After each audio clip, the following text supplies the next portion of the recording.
Hello and welcome. Today I'm joined by Coach Rick Swan and Coach Lindsey Baker. Just some housekeeping items, as I want to make sure that on the right-hand side you're able to push chat and ask any questions that you have, so that we can have some live conversation as well. So, Rick, do you want to give an introduction for your experience and kind of your background in volleyball? You bet. Melissa, thanks for putting this together, and thanks for asking me to be on the panel. Excited to be here. Rick Swan, I've been the head coach at Colorado College for the last 22 years. Before that, I spent 5 years coaching high school and a couple of years at a small school in St. Louis. Grew up playing the game. I had a sister that played the game, taught me kind of how to play, and played throughout college at James Madison. Played a lot of outdoors, fell into coaching, loved coaching, and like I said, I've been at Colorado College for 22 years. So, Colorado College, we're a private liberal arts college, high academics, play Division III, so I can answer a lot of questions about the different levels between Division I, Division II, and Division III, and hopefully get you a lot of good information that you might be looking for. Thank you. Lindsey, do you want to give your background? Sure. Thank you so much, Melissa, for hosting this and for hosting us. It's a super awesome opportunity for the girls to kind of hear from us. So my name's Lindsey Baker. I'm originally from Colorado Springs. I played Division I volleyball at Bucknell University. I graduated in 2019. I was an outside and right side hitter. So I just recently graduated. So if you have questions about recruiting or playing in college, I just did it, so I can be a good resource for you all. After I graduated, I moved back home and I was coaching at Cheyenne Mountain High School. I coached C team, which I loved, and assisted with varsity. Shortly after, around January of this year, I had the opportunity to be an assistant coach with the beach volleyball team at the University of Oregon, which was an amazing opportunity for me, and it was just an amazing program to be a part of. COVID, unfortunately, ended that quickly, and now I'm in graduate school, getting my master's in teaching, and I'm also coaching the 14-1s team at Momentum Volleyball Club. So if you have any questions, we're here to answer them. So thank you, Melissa. Well, thank you so much for joining us. And really, the idea of this panel was to kind of discuss how girls and women can continue to play volleyball into college and beyond. And so not necessarily saying, try to get a scholarship or having to be in D1, but really about their options and continuing to play. So one of the things that I really wanted to talk about today, though, is because of COVID and how things have changed, what kind of tips would you give girls if they are in high school at this point and sending in videography to coaches? Is there anything that you would say, stay away from this, or, show some full gameplay, not just highlights, or kind of what your take is on those instances, if you don't mind? Sure, I can start with that. I think the biggest thing that you want to look at with your videotape is it's got to be very eye-catching, because you want to grab that coach's attention. And one way to look at it is, we might have 25 tapes that come in. All right. Well, if the tape is an hour, that's 25 hours of watching tape. Coaches don't have the time to do that. So that tape's got to draw our attention really quick. Now, so once you have our attention and then we start communicating, then as a coach, I might say, okay, I have an interest in you because I saw this quick videotape that you showed me that's maybe 3 to 5 minutes long. And now I want to learn more about you. And with COVID and not having the opportunity to go out and actually, see kids play live, now I might say, I want to watch you play in a full game mode. So now send me a video of a full game, unedited, so I can see, how you act on the court with your teammates. How do you respond if you make a mistake? We can get the full game mode. That we'd be able to see if we're not live. But, if I get a tape, I'm typically not going to watch a full game mode, of an hour. I want 3 or 5 minutes to pique my interest so that we can further along the dialogue and get it started. Lindsey, what are your thoughts? Because I know you were recruiting for beach as well, for the outdoor. Do you feel the same sentiments as far as quick, because I know at one point you had mentioned sometimes you only have 60 seconds to look at a video and then you're kind of on to the next. Right. again, just to echo what Rick said, catch our eye in the first, minute of that video so that, we're interested in wanting to watch more. Because like he said, there's a lot of videos coming in. There's so little time to kind of get through them. So definitely, having your name, your class year on everything, every email, every video is super important so we can track you and we know who you are and kind of where you are as far as in the recruiting process, and how old you are. It's super important, and I think can be kind of missed. Again, with the video too, another thing that's really helpful is having it edited so that there's an arrow that points to you, because there's like 12 girls on the court between the two sides of the net, and so if I'm having to look for pink shorts, white shirt, I'm lost. So, and I think most coaches probably feel that way too. So having like an arrow pointing to you right before you hit or pass or serve or whatever, or having your number there, having it clearly so we can find you, because that's what matters. Yeah, that's a great tip.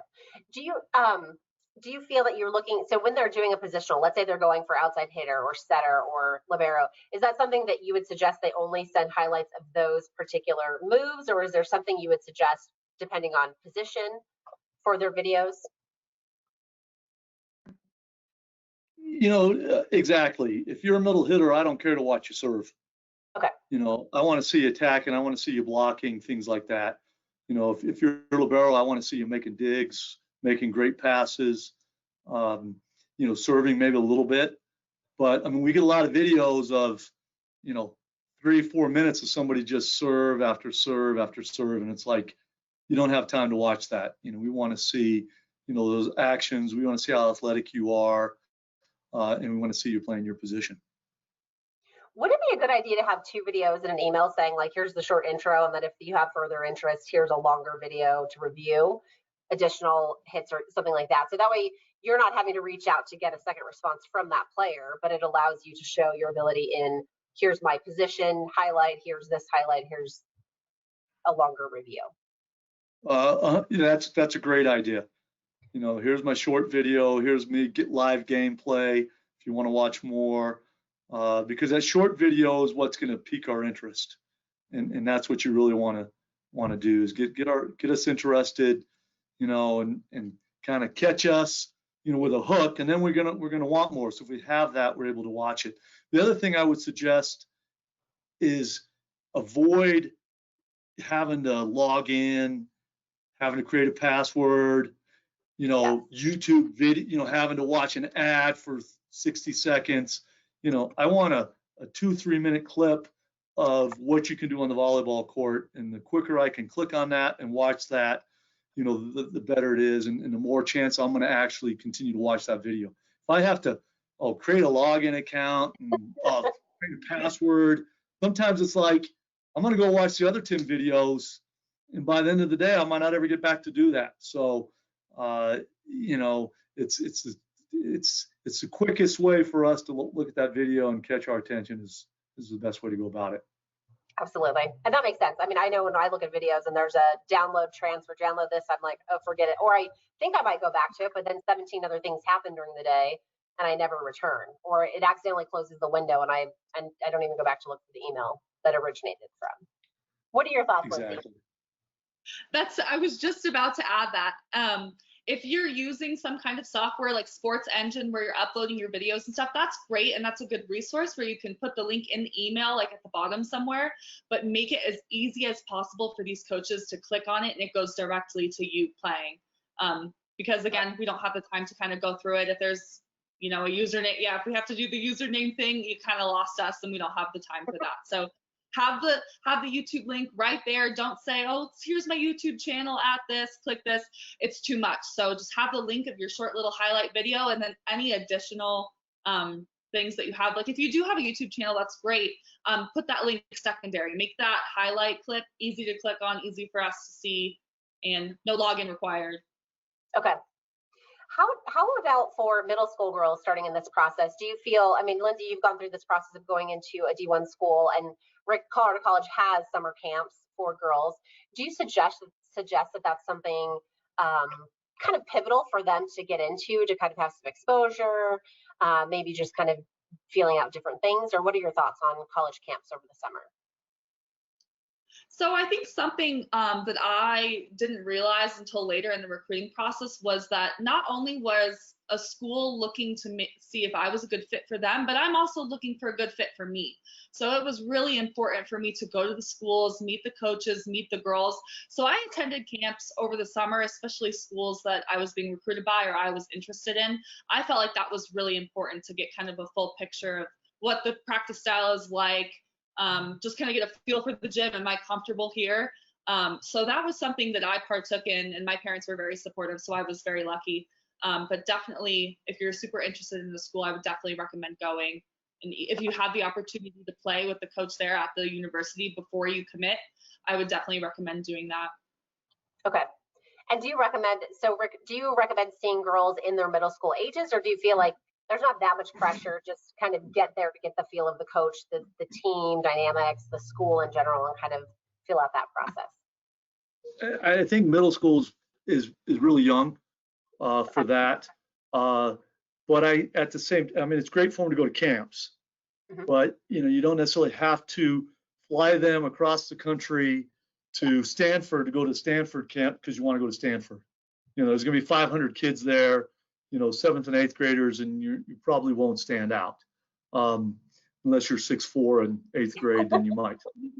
So you got right. You have to look where you're at. But I mean, if you went to Stanford or you went to University of Colorado or CSU and your daughter's saying, I really want to go where you went. I want to go to CSU. Well, then by all means, go to CSU's camps. Get your foot in the door when you're 7th, 8th grade, and see if you really like it. I always recommend, most important thing for middle school kids is to have fun and enjoy it, and fall in love with the game. And then as you get into high school, a lot of 9th graders have no clue what they want to do.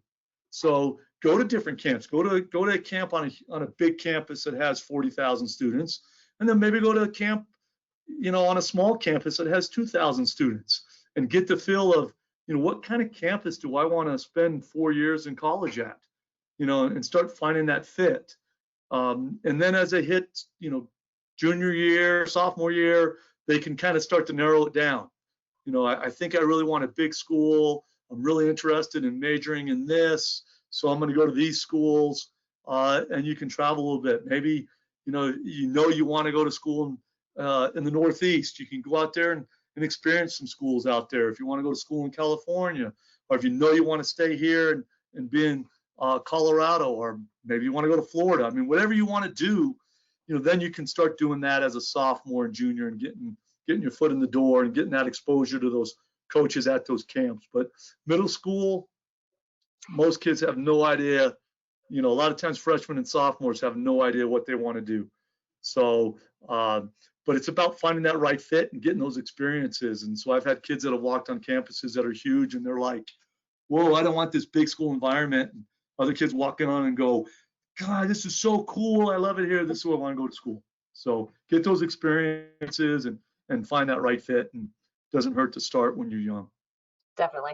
And you're right. The whole goal is to love the game and continue to play in whatever capacity. And so shouldn't be right. How do you guys feel about, I feel like right now in today's age, girls are kind of getting pushed into one sport only at a young age of like even 10, where they're not really able to play multiple sports for several years and kind of decide in high school or beyond high school what they want to continue to play. Do you feel like you're seeing that phenomenon across the board? And what are your thoughts on that? Lindsey, you want to go first? Sure. I definitely feel like the expectation is that, girls, especially in volleyball, they should be reaching a certain level of play at such a young age now. And so you're almost kind of forced to go into that one sport and almost kind of specialize. I personally had to choose between soccer and volleyball in 7th grade, which I don't think is good for anybody. I think the more sports that you can play, it makes you a more well-rounded person, and you get to know, more people, and you get to, gain more skills, from soccer, volleyball, basketball, whatever it may be. I definitely see that becoming a trend, and it's unfortunate. I think the NCAA has had a little bit of pushback on that. Now we can't talk to I don't know if it's the same for all divisions, but Division I specifically, we can't really recruit or talk to anybody until their junior year now. And back when I was getting recruited, I was committed before my junior year even began, which is kind of scary. Like I was 15 and I was making these choices. Hopefully there's a little bit of pushback, and students and girls that want to play multiple sports have that opportunity as they're going through middle school and high school. Well, we've created a monster in the world of club volleyball, and I love a lot of things about club volleyball, but it does take away from that athlete that wants to play two sports, and I think it's really hurt our athletes. I think it's so much better for them if they'll play soccer, if they'll play volleyball, if they play basketball, if they run track. I think, it's been like this for the last 10, 15 years of going to just playing one sport.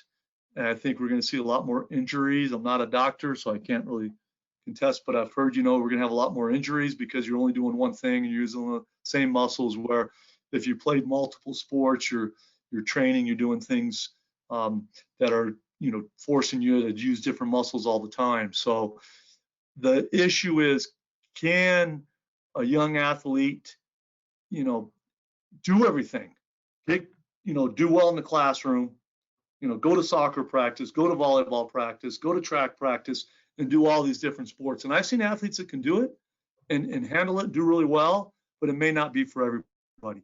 But I think, it's just, the younger they are, the more sports they need to play.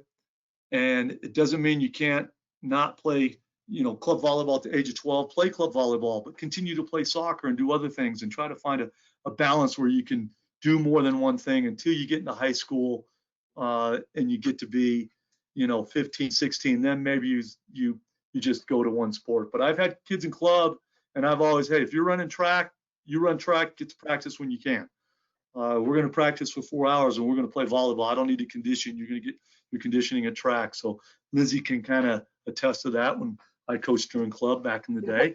But it's you have to, some clubs won't allow that, and I think that's a shame. So you have to find that happy balance of what's going to work best for you. But if you can do multiple sports, that's an awesome thing to try to do. Speaking of, outside of the volleyball and club sport and in the classroom, so what other things do you look at for athletes to qualify, like GPA or community service or leadership on their team? Are there certain things that you try to look at or review in addition to, the highlight reel and how well they play volleyball? Is there anything that you really take into consideration when looking at an athlete? Well, at Division III, we do not offer athletic scholarships. So, we're looking at one, academics, very difficult school to get accepted to. So not all Division III schools are like that, but here it plays a big role. Financially, financially, will you qualify for enough financial aid, or can your parents, be full need and be able to pay for the education? So those are big things for us. But it always helps, if you're doing other activities outside of volleyball. You're volunteering. Our schools are big on volunteering. So are you going to fit in well here and be more than just an athlete once you get to campus? So we're looking for that well-rounded individual, probably more so at the Division III level than you may at the Division I level, where it's more, you're going to be playing volleyball and you're on an athletic scholarship. And so the finances aren't going to be a big as issue and such. Lindsey, what are your thoughts when you were in the recruitment process going into college? Were you able to do other things for community service and whatnot, or were you pretty busy with sports and school alone? During the recruitment process, I had pretty much, like I said, committed to playing just club volleyball by like 7th or 8th grade. So I was very busy with that. My academics, I was very serious about. I wanted to go to a school, not just for the volleyball, but use volleyball as kind of a segue to get into a great school. So looking back on my experience, I didn't really have a whole lot of time to do other volunteer work and things like that. I would definitely suggest doing it. I think it kind of gives the coach a well-rounded picture of who you are and kind of what you value and what you'll bring to campus, not just as a student or as an athlete, but just, as a community member, like Rick said. Okay. I do hear some parents in discussions as far as, what major tournaments do you guys go to as a club in order for possible recruitment in high school and whatnot and beyond? So is that something that parents should take into account? Does this club go to multiple national qualifiers, or do you feel like the highlight reel and within COVID's environment, that maybe is less important? It's more important for you to find the right fit within the club or within your role, let's say, versus making sure you're at national qualifiers 3 times a year. How do you guys feel about that? As far as Crossroads or making sure you're in Kansas City for that tournament, etc. Well, we recruit nationally at Carter College, so I have kids from Florida to Seattle and all over. So in California, we do a lot out of California, a lot out of Texas. We draw kids from. So I think for you as an individual, it's where are you looking to go to school? Are you looking to go to school in the South? Okay. If so, you want to push your club team to go to Big South, because as the big schools, the Power 5 conferences, there you're probably gonna have a coach at every single big qualifying tournament, and Lindsey can attest to that. Probably a little bit more being at Oregon and where they go. But when I'm out on the road, I see coaches from all the Power 5 conferences. I'm in the big schools. But, if you want to go to school in California, then get to the Vegas tournament where all the California coaches are going to go. I don't go to every single big qualifier. I go to a lot, but I'm not at every single one. I might go to, 5 a year, and there's, 12 or 13, 14 of them. So I can't go to every single one. So, we try to pick and choose where our recruits are playing and where it's going to be the best bang for the buck to get there. So if you want to stay in Colorado, you just go to Crossroads, and those coaches are going to see you there, and you're good. But if you want to go to California, then you need to go to try to get your club team to go to a tournament out there, because the California coaches may not be able to all come to Colorado for Crossroads. Lindsey, any additional thoughts?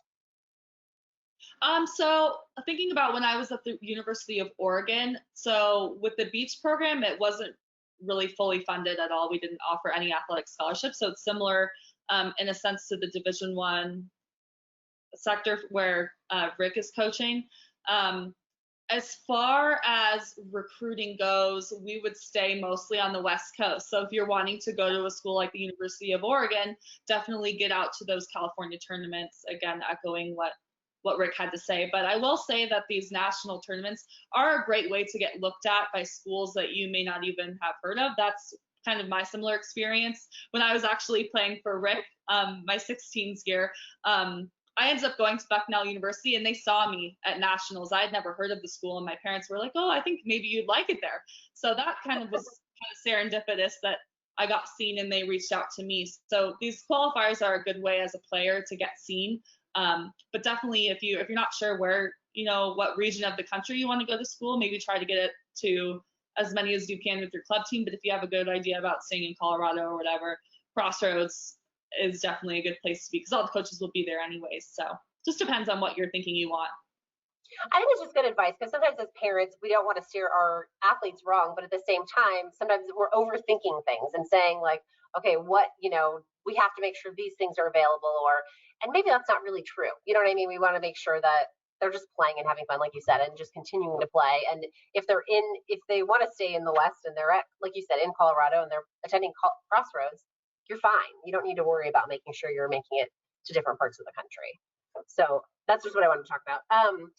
Do you guys want to talk about the differences? Because I know beach, like you said, Lindsey, seems to be a more recent on the scene for volleyball and girls to continue to play, as far as what the different paths look like for beach versus indoor, or possibly playing both, and kind of what that looks like.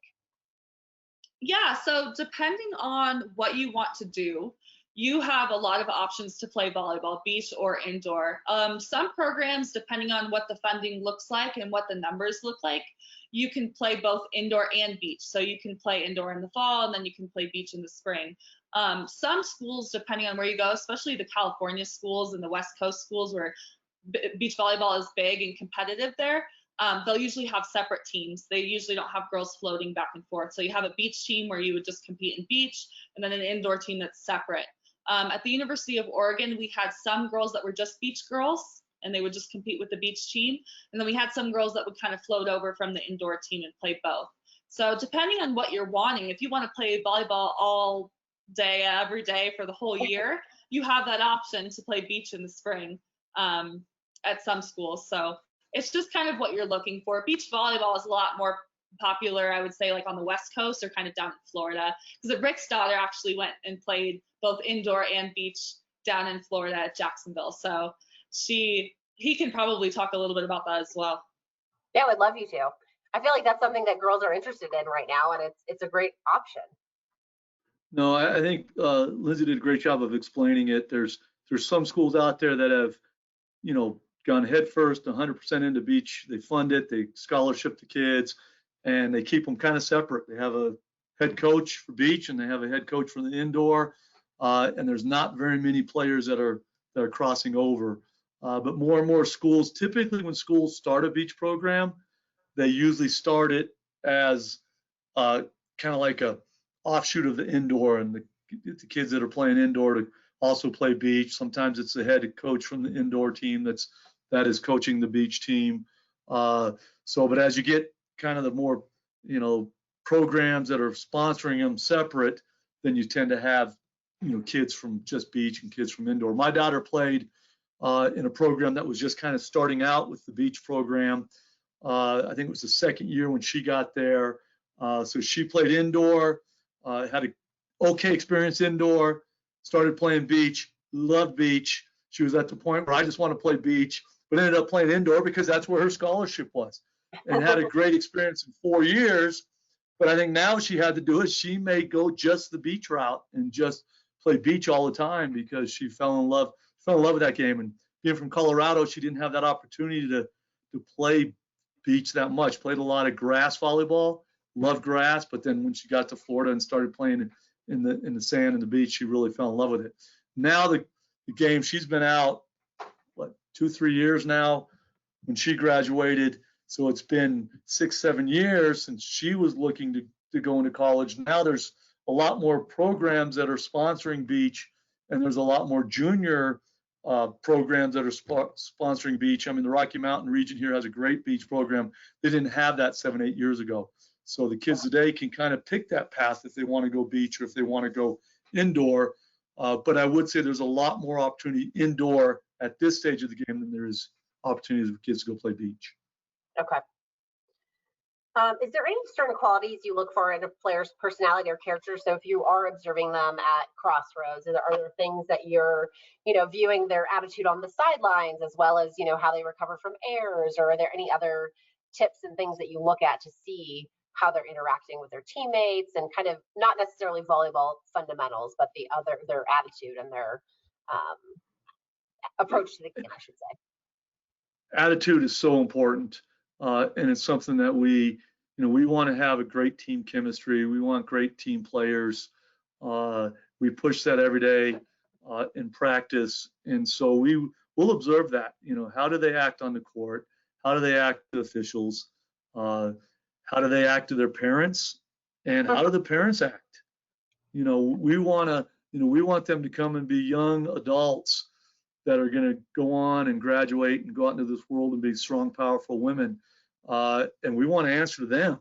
We don't want to be answering to mom and dad all the time once they get on campus. So how do they carry themselves off the court? Are they able to take care of getting their own water bottle? Or are they, yelling at mom to go fill up their water bottle? And little things like that sometimes can put up red flags. It's not going to necessarily, cross somebody off the list, but, those things are important to as you're watching them and what they're going to bring to the table once they get here.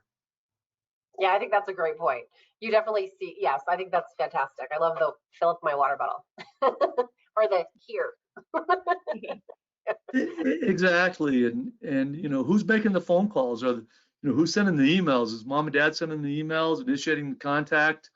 I want to find young women that want to come to Colorado College and they know about Colorado College, and they're reaching out to me and asking the questions, and they're the ones that are engaged, and it's ultimately going to be the right fit for them, not the right fit for mom and dad.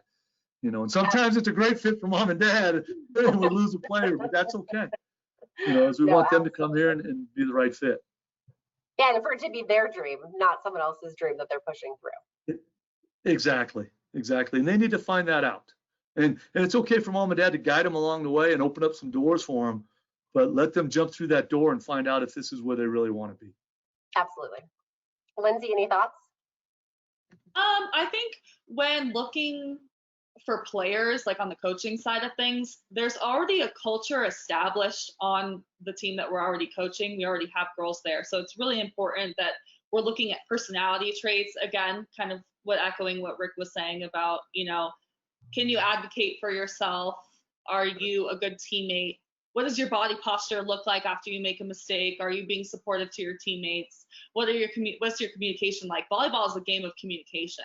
So if you're not opening your mouth, that again can be a red flag. So it's really important to kind of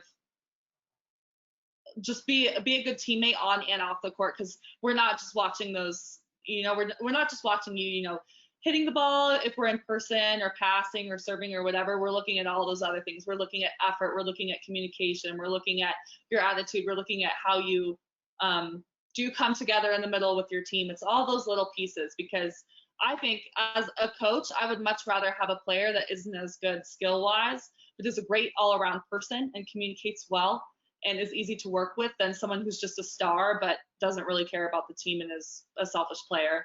And I think Rick can probably agree to that as well. I just want to pause for a minute and let everyone know who's attending live that you are able to send us questions via chat.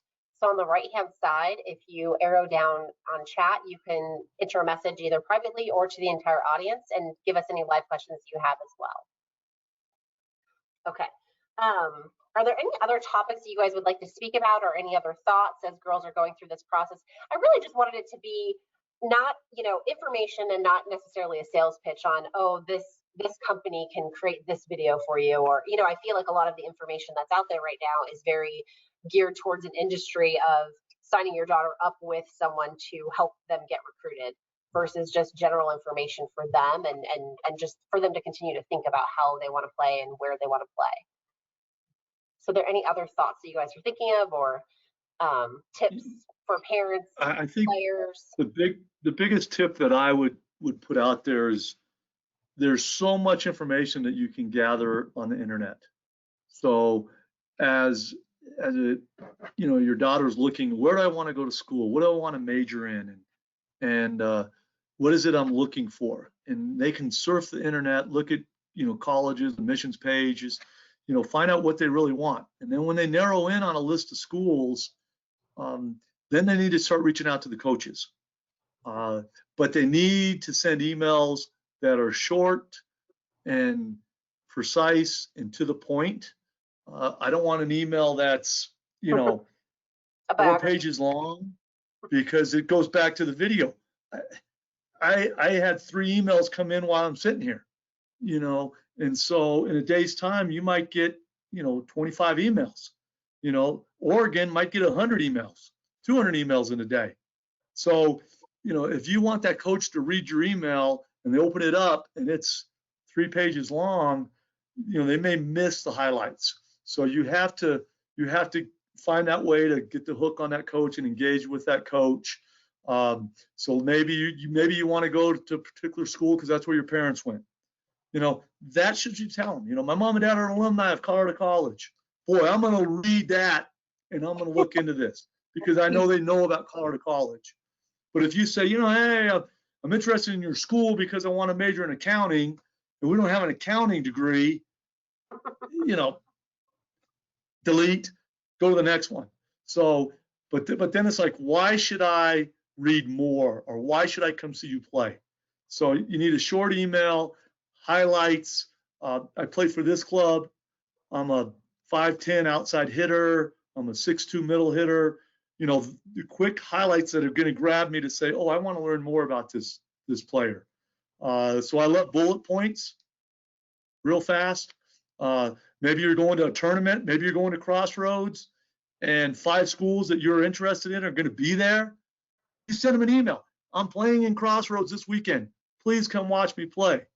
Here are my highlights. One, I got a 1400 on my SAT.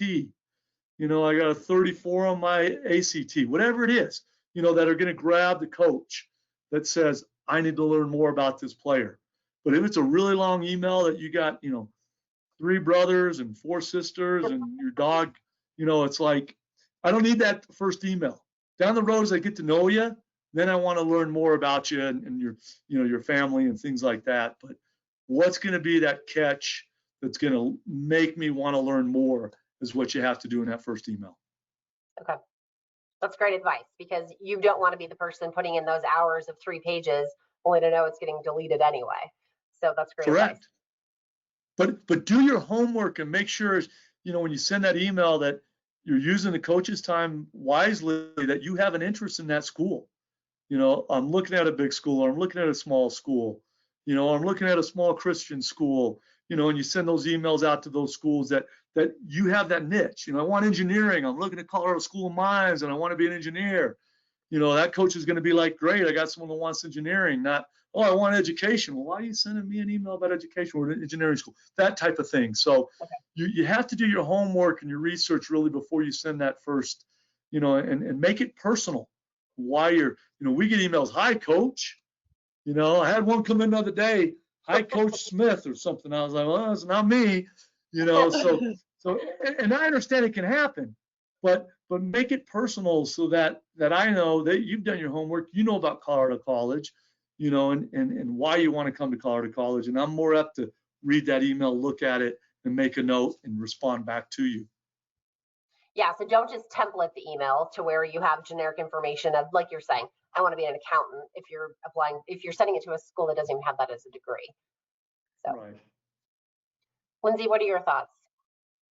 So when it comes to contacting coaches, I think it's okay to have a little bit of a template, but again, do your research, know your audience. So if I'm wanting to go to CC, that's a fantastic school. If I have a great GPA, that needs to be boom at the top, you know, or if they have a great, let's say, history program, then, and that's something I'm interested in doing, I need to, boom, that needs to be in there. As far as just information for us coaches, so when I would get emails, I would basically put it into this big spreadsheet for the University of Oregon. First and last name and your class year needs to be on everything. I would get emails that would be, hi, this is Riley Smith, and I'm like, what year are you? I'm not going to go through thousands of girls to make sure that I, you know, put in our spreadsheet that you contacted us. I had no idea who this girl was. So telling us, you know, where you're from, first and last name, class year, your height. If you're tall, put that in the subject, because that can help, right? Use your assets to your advantage. And then you can put your position, of course. So all those things, bullet points are great. You know, you can have all that you can copy paste into all emails. But again, personalize it. Hi, Coach Swan. Hi, Coach Baker. That makes us feel like we're getting our attention because it's personalized to us. And then kind of doing your research about the school, again, knowing what you're looking for. At the end of the day, you know, I don't know how many girls that play in college go on to play professional volleyball, right? Probably not a large percentage. You're going to school to get an education, have a great experience, and meet new people. So making that kind of the forefront, and then also using kind of volleyball as an avenue to kind of get that experience that you want is really important. So I know when I was looking, I knew what I wanted to study. And so schools that were interested in me or I was looking at that didn't have my major, I just simply didn't look at anymore. And it helps you. There's so many choices out there that you can kind of get decision fatigue. So it's nice to kind of have a little bit of direction with what you want to study, because, you know, that's why we go to school, right? We go to get a degree. And then if you play volleyball, you can, you know, make good friends and contribute to the school in a different way. So. Yes, definitely. Lindsey, when you were going through the process, I mean, what's some of the advice you would give some of the girls as far as, you know, we were talking to some other coaches and like, enjoy the process, because part of it is so stressful and rush that you don't really get to enjoy the process of being in high school and enjoying the recruitment process versus being stressed out about where am I going, what's happening. Right. That can be very stressful. And I know it can get to a point too where other girls on your team are getting recruited or getting looked at and you're not. Make sure that you're doing self-care and literally taking care of yourself and, seeing the big picture of why you're wanting to play volleyball in college. It's for the love of the game. And so if you're not enjoying it now, you're not going to enjoy it when you have to do it 4 hours a day on top of all of your schoolwork.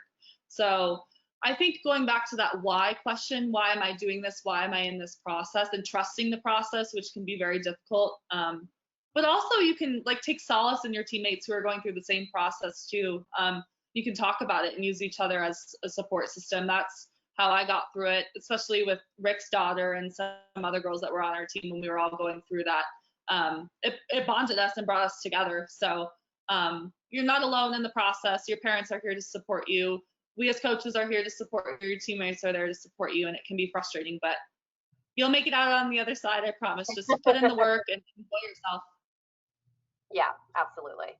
Oh, I just think it's such an important time in everyone's lives that it just can be so stressful, and I feel like they should take some time to enjoy it and, like you said, take care of themselves as well. And there's always intramural sports and other options and different things you can do. The main goal is getting into college and progressive, if that's what you want to do. You know what I mean? So there's many options out there. Let me see if we missed any questions that we had on our original list. What does the recruiting season look like these days with COVID? Rick, are you guys looking at video even earlier in the process than you traditionally would because you're unable to go and see live matches and games? Yeah, we took a pretty big hit not being able to have a spring season and getting out there and watching kids play live. So we are looking at a lot more video, especially for the 2021 class. We're pretty much wrapped up with that class now. But for the 2022 class, we'll start looking at video to start narrowing down our list. And I'm sure the D1s are even looking at the 2023s. But it's a strange time for sure. And hopefully we'll be able to see kids play live because I think it helps a ton because video can only show so much. But it is what it is. So right now, video is a very important part of the recruiting process. Lindsey, have you had any thoughts on that as well, as far as timelines or any suggestions? I think something to be aware of, especially at the higher levels, Division I programs. Right now, there's girls that are already at the school that are getting eligibility years back, and so there aren't as many positions opening up. I've seen that happen at a few schools. So just kind of being aware that some girls end up, they get their coronavirus recruit, redshirt year or whatever, and they end up staying and doing a master's at the school or something like that. That's happening at these bigger programs and bigger schools. It's just something to be aware of. I'm not saying all schools are like that, and definitely reach out if you're interested in a school like that. But that's something that I've seen not only with volleyball, but with some other sports where girls are staying. And so there's kind of like a little bit of push down with positions that are opening up on these teams. So yeah. That makes sense, yeah. And that would definitely affect their chances of different schools based on when they think girls are graduating and kind of moving through the system. Okay, I think that was the majority of the questions I had, and I was hoping, let's see if any questions have come in by chat. I don't see any. How about for questions for parents afterwards, because we are going to be able to send this video out so people can watch it at their leisure and when they're available. Would it be okay if we emailed you guys any questions that come in later down the road, of any type of tips or anything that you guys see? Okay. Sure. Anytime. Be glad to shoot me an email if you got questions. Or they can send the email to you and you can forward it to us. Perfect. Thank you so much. And Rick, congratulations on your retirement coming up and moving to St. Martin. We are all jealous. Thank you. I understand. Well, thank you for joining. I really appreciate it. And I really, like I said, I'm happy to have girls continue to play sports in whatever capacity. And thank you guys for kind of shedding some light on. Actually, I'm sorry, I do have one additional question. Well, how much are you guys looking at services that are paying for, like parents are paying to get their players in front of coaches? Is that something that's dominating your attention at this point, or is it, you know, how is that viewed? Well, it kind of depends on how much effort you want to put into it, or if Okay. you want to pay somebody to put into it. And then you need to evaluate the service. So there's definitely some services out there that have great reputations, and then there's some that are, you know, less, that are just throwing out emails all the time and saying great things about kids that aren't really necessarily always the case. But if you don't have the time to do it, and you find the right service, and you want to spend $5,000, they can actually do some good work for you. They know a lot of coaches. They know good coaches, bad coaches, so they can help you in that aspect. Because it's like everything. There's some bad coaches out there you might not want to play for. You might not find that out. But if you take the time and you do the homework and you work hard and you send all the emails, then you can do it yourself. But if you'd rather have somebody else maybe help you through the process, there's a lot that goes with financial aid, the admissions process, a lot of deadlines, things like that. You might have a lot of questions, so you can use a service that can really help you for that. And there's a lot of services out there that can do a lot of positive things in that aspect. So not everybody has the time to take their daughter across country to different tournaments and different colleges and campus visits. And so having a service that can help you can be a benefit. But it's not necessary. You can do it all yourself too. You know, you can sell yourself and exposure and learning ways like this and getting tips to figure out how to send a good email, how not to send an email, how to send a good video and things like that. You can do a lot of that on your own. Okay. I just got a text saying that they weren't able to ask questions, so I've asked them to text it to me. So I apologize if anyone else is also trying to send in questions. Thank you for that, Rick. I really appreciate that, because I feel like that is something that parents are getting bombarded with, and it's just good to have a good perspective on what they're really looking for. And kind of how important is that in COVID also, because I mean, I feel like now we're in a completely different environment where you might need those services to really reach out to more coaches or kind of get your players in front of different coaches. You know, for my daughter, we had a service that was part of our club, and you know, he was a personal friend of mine. His daughter played here at Colorado College, and so he did a lot of stuff for us, and we were able to use him. But you know, my daughter ended up at Jacksonville, and he helped in that process of working with that coach. I was coaching club, I was coaching college, I was recruiting. But he helped us through that process and got that coach involved, and you know, brought her over to the court and said, you need to watch this player. She wants to come play for you in Florida. And boom, she saw my daughter play and fell in love and offered her a scholarship. So it can, you know, it was a benefit for us. So it can definitely help. But for everybody, you know, you might not want to spend $3,000 to $5,000 on a service. You know, so you have to do your legwork and really reach out there and contact those coaches on your own. But either way can be beneficial. Okay.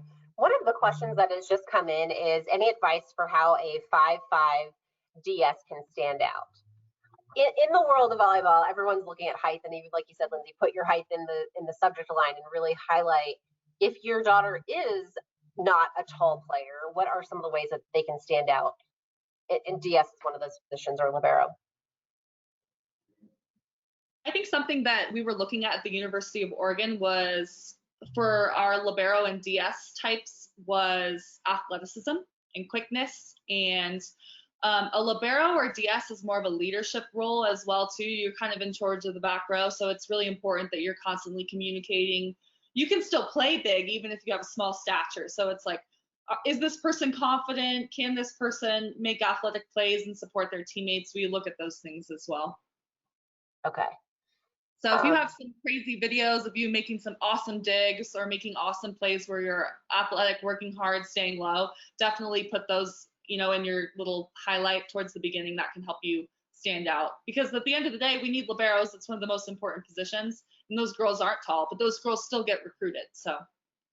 And what about beach? I mean, because I feel like beach kind of is an equalizer in a sense that if you are shorter but you're really athletic and able to move, that could be a sport that might. What are your thoughts? Or am I completely wrong? Which is totally possible. No, you're right. When beach is it's a completely different sport from indoor, to be honest. So you can get away with girls that have a very high volleyball IQ and they know how to put the ball down or know how to read the court well, but may not be as big. We still are interested in girls like that, if not more so than taller girls that may not have as good of a court sense. Yes. Okay, we've had another question come in. Will colleges look at and consider individuals that do not play club?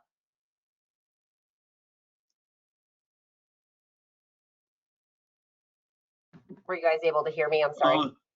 No, definitely. For sure. I mean, if you're 6'4" and you're, dunking a basketball, then we'll probably look at you. It just really, we're going to look at, the athletic person. The club route, the bonus with that is you're playing a ton of volleyball. And the more you play, the better you're going to get. So maybe you're not playing club, but maybe you're playing doubles outside on the beach every single day. Or you got a court in your backyard and you got two brothers that are, great, and two sisters that are great, and you guys are playing all the time, and you're a phenomenal player. We're going to definitely look at that. But it's hard to get that exposure. So you have to find a way to, get that exposure.